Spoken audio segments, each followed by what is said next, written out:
Welcome to Trippy Commentaries and part 2 of our 2014 mock NFL draft. Now, in this part, we're going to start off with the Houston Texans. And if you're a little confused and you missed part 1, it's because I have them trading with the Atlanta Falcons. So, with the 6th overall pick, I'll have the Houston Texans picking Khalil Mack. Man, how perfect would that be for the Texans? Of course, I'm RJ. I think that would be an excellent pick, and I think they could even go with the number 1 if they don't trade the pick, and that would be an awesome fit for their defense. I'm here with Kyle. Yep. What do you think about Khalil Mack in Houston? I had the Texans in the first video taking Clowney at the number 1 spot. It's funny because I also have Khalil Mack going at this pick, but actually to the Atlanta Falcons. Really? I do. Khalil Mack, ridiculous outside linebacker. I mean, if your defense lacked last year, you gave up rushing yards, you had problems, this is the guy you want to bring in because he's going to be all over the field. He's going to be rushing the quarterback. He's going to be stopping the run. He's going to be an instant playmaker on that team. And I think that's what the Falcons need. They need a little spark in their defense because last year it killed them. Yeah, no doubt. And Khalil Mack, man, he's just going to be a great player wherever he lands. I have him landing to Houston. You have him landing to Atlanta. The exact same spot. Either way, he's going to be probably a Pro Bowler here. I think he's one of the few guaranteed great players in this draft. And I don't like to say that with a lot of players. I remember one of them I said that with was Calvin Johnson. And that turned out to be true because they're physical specimens, and they also it's that combination of physical specimen with that attitude that not a bad guy, not a nice guy, but in between a determined guy who just wants to get the job done. Yeah, that's interesting. That's Khalil Mack. I remember like that was Vernon Davis when he was in the combine. He outbenched everybody. As a tight end, this guy was killing it, and just the same thing, physical specimen, really big, and you knew as soon as this guy was going to come in the league, he was going to be a productive tight end, so absolutely. You can't turn down guys like Mack when they're available. Yep, so let's move on to the Tampa Bay Buccaneers. This is our hometown team. This is a very interesting pick for both of us. I'm not sure who Kyle went with. I'm pretty sure we both want Sammy Watkins to fall to us, but as we get closer and closer to this draft, we're kind of in denial that would actually happen here. I mean, that would be great, but in reality, I'm sure that will not happen. I think they're going to go, and this would be a very, very surprising pick here. In fact, I'm not sure if you would be completely happy with this, K-Mac, because I think they're going to go with outside linebacker Anthony Barr. Now, the reason why I think so is because, first of all, there's so many good offensive linemen available. I think that's the most obvious pick. But I think Lovie Smith and the general manager Light, he's going to basically just look at it as, who's going to be the best guy to help our team immediately. Yeah. Our offensive line, we could use a stud offensive lineman, and that would be a great pick. I would be happy if they did that.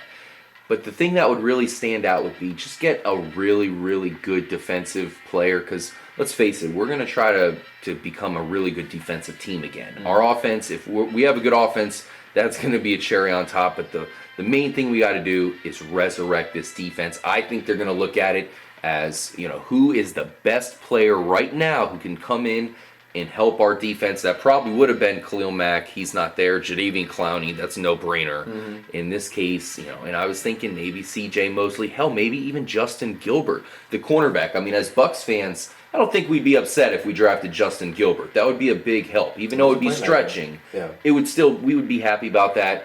But I am going with the surprise pick, Anthony Barr. I know not too many people are going to agree with that, and I thought really hard about it. But that's the conclusion I came to. Kyle, what do you have? Yeah, I mean, I see where you're going with that. My only issue with that is in the cover 2, at least the old Bucs cover 2, the Tampa 2.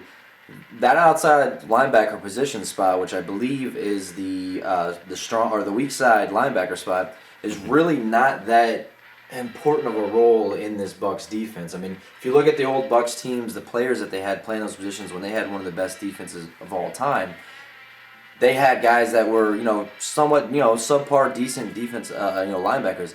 I think they like Casillas. I don't think they're going to stretch as far as to, in this draft to try to get Barr. I feel he's somebody who's going to go lower in the draft. They could maybe trade down, maybe try to get something. They do need a guard. So, I mean, my problem here is that they really need a guard, but there's not really a guard that's worthy of your first round pick this year. Yeah. They could use a tackle, but they have tackles, but they could use one. I don't feel it's that necessary of a need. They need wide receivers. So what do you do at this point? You have stuff, but you don't really have a big time need right now. I think they go with the best player who I feel is in the draft still so far, number one playmaker, and that's Mike Evans. Yeah. I do. You build your offense up. It's been struggling. All right, your defense is going to be good. I think they already know their defense is good, and I see the point. They really want to make it better, and I think they will. I think there's other good outside linebackers who could fill that spot, that bar. Maybe in the second round they can get one of these other guys. Barr is a tremendous, outside linebacker, and with Gilbert, at the cornerback position, cover two. Gilbert's kind of more of the man cover type guy. I feel he's that kind of playmaker. I just feel there's a certain type of you got to have the guys that can tackle well and who are quick, and that's kind of the model they go for with cornerbacks, guys that are going to be all over the field trying to make plays. So it's hard to say, man. But as a Bucs fan, I'd like to see him get a guy like Evans, another threat, because our offense right now, we had a lot of question marks with our offense. Quick question for you, K-Mac. Yeah. I'm hearing a lot of people say Mike Evans is a Vincent Jackson clone. So a lot of people are like, oh, they can't do that. They can't have two of the same guys out there. What do you say to that? I mean, do you say that, first of all, that's bullshit? Or do you say that even if he is a Vincent Jackson clone, Vincent Jackson's a top 10 receiver in the league? That's like saying, you can't have two hot blonde girls on each side of you. Like, you know what I'm saying? Why not? Vincent Jackson is a beast on the outside. You just throw the ball up to him, he's going to catch it. And then you throw Mike Evans on the other side, same thing. He's a possession receiver, he's going to go up and get it. Mm-hmm. So now you've left a lot of field wide open underneath to just drop it off. You got two tight ends that are receiving tight ends now. You got running backs coming out of the backfield, Doug Martin. You got all whoever they're going to use as their slot receiver, which right now there's a lot of guys that can fill in that spot. So it's going to open their offense up, and they're going to need that because, like I said, there's a lot of question marks with that Bucs offense right now. Absolutely, they need receivers. Oh, and ask the Bears how that similar receiver thing kind of goes, because they seem to enjoy their offense last year. Yeah, that's what I was thinking. Especially with us bringing in McCown, we're going to want to give him weapons. As much of a similar situation as possible. We know the Bucs are going to probably draft 2, maybe even 3 receivers in this draft. So is it going to start first round? I say no. We'll see what happens. Kyle says yes. Moving on to the Vikings, they have pick number 8. Mm-hmm. Now, basically, this is going to be a weird pick because I don't necessarily think they need this guy, but I think it's going to be a situation as, oh, he's available. Yeah. Some of the other guys we might have wanted aren't there. Yeah. So, believe it or not, Kyle, I have them picking Mike Evans. Okay. I know they just spent a high draft pick on Cordero Patterson, who I love. Mm-hmm.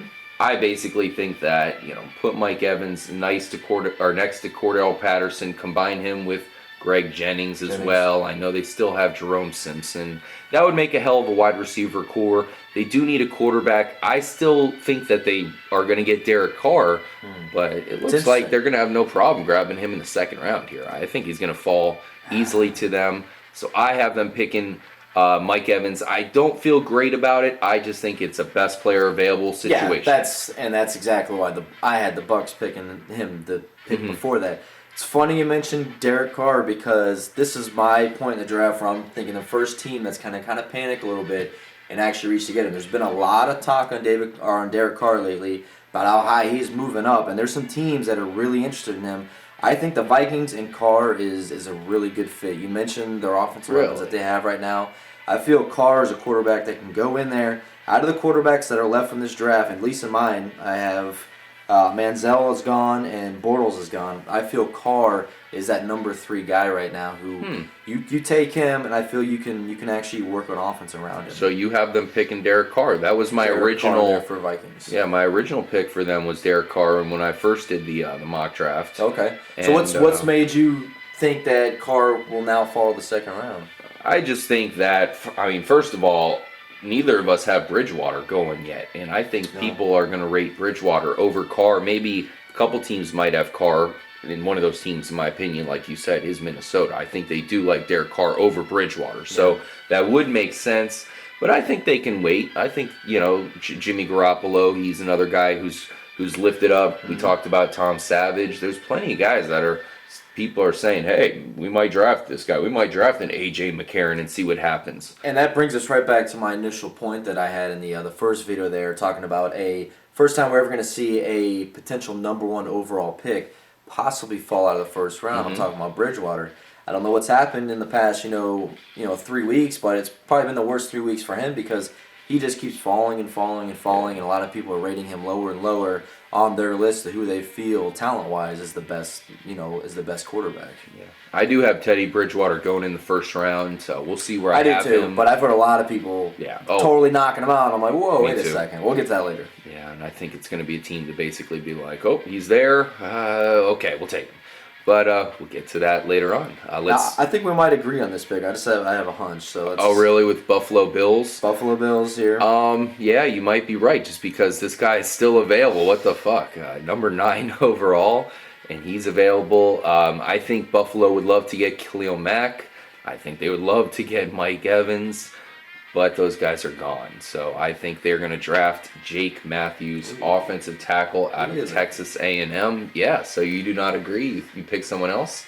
I go same position, but I do pick somebody else. Oh, really? Interesting. Really. I'm picking Jake Matthews, a guy with Hall of Fame lineage. Make a really good fit for Buffalo Bills. I think he should go higher. The fact that he's going this late is kind of an outrage. In fact, I've heard people say, people that know what they're talking about, say that all 3 of the best offensive tackles might go in the top 6 pick.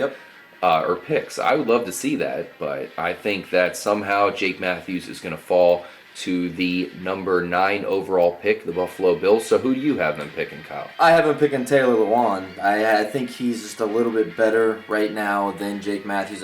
I've kind of heard some people kind of pulling off Matthews lately. And I've heard Lewan's that. really had a lot of steam rolling in here lately, and how well he's interviewing and just what people are seeing from him, a lot of pro scouts are seeing from him, stuff they like, and his footwork. Either way, they're going to get a great tackle, and that's what the Bills needed. They have a 2-headed running, machine over there in Buffalo. Build that offense up, give them guys that are going to run downfield and be blocking downfield, and give your quarterback some damn time to throw the ball. The Bills have been horrible on that. They've gone through so many quarterbacks getting injured constantly. You got to start protecting those guys because the Bills got to understand you need to have a damn good quarterback to compete in this league, and they haven't had it for a while. Yeah, absolutely. I'm sure there's other positions that many of the fans are looking at with Buffalo and thinking that they need, and they do need some other other positions here, that's for sure. But a guy as good as Jake Matthews or Taylor Lewan, if they're available, you really should pull that trigger there at number 9 to get an offensive lineman of that caliber. You should really do that. Yep. We'll see what they do this Thursday with the NFL draft. So let's move on to number 10. The Detroit Lions.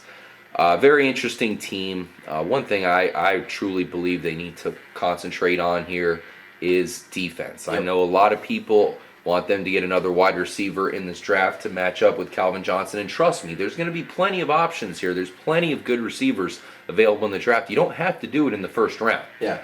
I think that they're going to shore up a much-needed position. That is cornerback. I think they're going with Justin Gilbert, the best cornerback available out of Oklahoma State. It would be a great fit there, and that's just a big-time need for them. There's really no other way to say it. They need to work on their defense. We know how impressive their defensive line is. Yeah. So if they can start working on their defensive backs, which have been pretty lackluster, they're right. Who knows? Maybe they have a top 5 defense in the league if they can shore up those DBs. Yeah. This would be a good start. And their DBs are a big part of their problem. And it's funny because I also have them picking a cornerback, but actually I have them picking Kyle Fuller out of Virginia Tech. I love Kyle Fuller. Kyle Fuller, yeah. The more, and I really, honestly, this past, even college, past couple years, I really don't really pay attention a lot to Virginia Tech. So once I started watching some of his films, some of the plays this kid was making and coverage and everything, all over the field making plays. I feel Gilbert is the best, probably overall cornerback, just because he gives you the playmaker abilities. He can do kick returns, punt returns. Yeah. He's that guy that is nasty that way, and he's got moves. As to where Fuller's just going to be that solid cornerback that's going to help your team out. And I think that's what Detroit really needs right now. I see Detroit, I've heard all the rumors, Lions possibly trying to trade up. I think it's just greedy. Like, why are you going to give away all that stuff to get a Watkins, which, I mean, obviously Watkins is going to be ridiculous. And, yes, it would be amazing that you have Watkins and Calvin Johnson. But the fact of the matter is, you got to have a defense. Ask the Broncos how that worked for them last year, having, the best offense in the NFL. You still got shut down by the number 1 defense. So True. So I think it's a good fit for him. Either way, they're getting a good cornerback at that spot. Yeah. Lions fans should be pretty happy, actually. Yeah, so we'll see. I know Detroit's been one of the more vocal fan bases coming into this draft. They certainly want a wide receiver, and they're kind of in line to get one of those top 2 wide receivers, but both of us have those guys going. So I think if that happens, you got to shore up that defense. Yeah, and I don't understand why they're calling out to really feel they need a receiver. They got Golden Tate, who to me was so underutilized in Seattle. He's a really good receiver. You put him up next to Calvin Johnson, he's going to be even better receiver because everyone's focused on Calvin Johnson. That's a good point. I think they can get a guy in the second or third round when there's a lot of speed, receivers, maybe a guy that can fit in that slot route for him. I know they like to go 4 wide. You get some running backs on that team that can also go out and play split end as well. So, I think the bigger need, build that defense up, get that defense as strong as you can in this draft, and I think that's what they're going to do. I think that's what a lot of people believe they're going to do. Yeah, definitely makes sense. Yeah. But my opinion is if one of those 2 receivers are available, they do go with one of those guys. If not, defense. Yeah, that's be crazy if they're available. Or possibly one of these offensive tackles. In your case, Jake Matthews would be available. In my case, Taylor Lewan. That would make sense as well. We'll see what happens. Thank you guys for joining us for this episode. Make sure to subscribe to the channel if you are new. We really appreciate your support. Yeah. And drop your comments. Let us know what you think about the upcoming draft. And if you're watching this after the draft, let us know what you think about who your team picked. Make sure to stay tuned for the next episode. We'll be starting at pick number 11 and the Tennessee Titans. Ooh. What are you going to do? I don't know. See you on the other side.